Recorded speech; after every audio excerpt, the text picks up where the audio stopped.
পৃথিবীর সবচেয়ে রহস্যময় এবং ভয়ানক জঙ্গল অ্যামাজন রেইন ফরেস্ট, যেখানে সূর্যের আলো মাটিতে পৌঁছাতে পারে না। চারদিক শুধু গাছপালা, ঘন কুয়াশা আর অদ্ভুত শব্দ।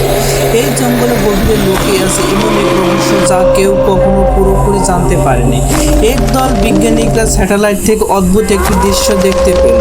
জঙ্গলের মাঝখানে বিশাল কিছু একটি পড়ে আছে। প্রথমে তারা ভাবলো এটি একটি পাহাড়, তারপর জুম করতে দেখা গেল 150 তলা পুরনো ধ্বংসপ্রাপ্ত যানবাহন।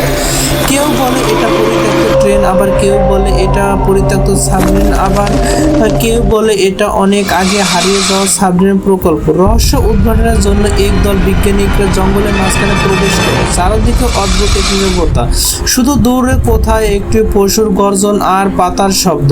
কয়েক ঘন্টা পর তারা হঠাৎ একটি বিশাল ছায়া দেখতে পেল। দেখে সবার শরীর কেঁপে উঠল। তারপর সামনে দাঁড়িয়ে এক বিশাল ধ্বংসপ্রাপ্ত ট্রাক, যেখানে অর্ধেক ভাঙা মরিচা আর শ্যাওলা ঢাকা। কিন্তু আসলে ভয় তখন শুরু হয়নি। হঠাৎ মাটি কাঁপতে শুরু করলো, গাছপালাগুলো দুলতে লাগলো। দূর থেকে শোনা গেল এক ভয়ানক ফিসফিস শব্দ। তারপর অন্ধকার কুয়াশার ভিতর থেকে ধীরে ধীরে বেরিয়ে এলো দৈত্যকার অ্যানাকোন্ডা সাপ। সাপটি এত বড় যে তার পুরো শরীর দেখা যাচ্ছে না।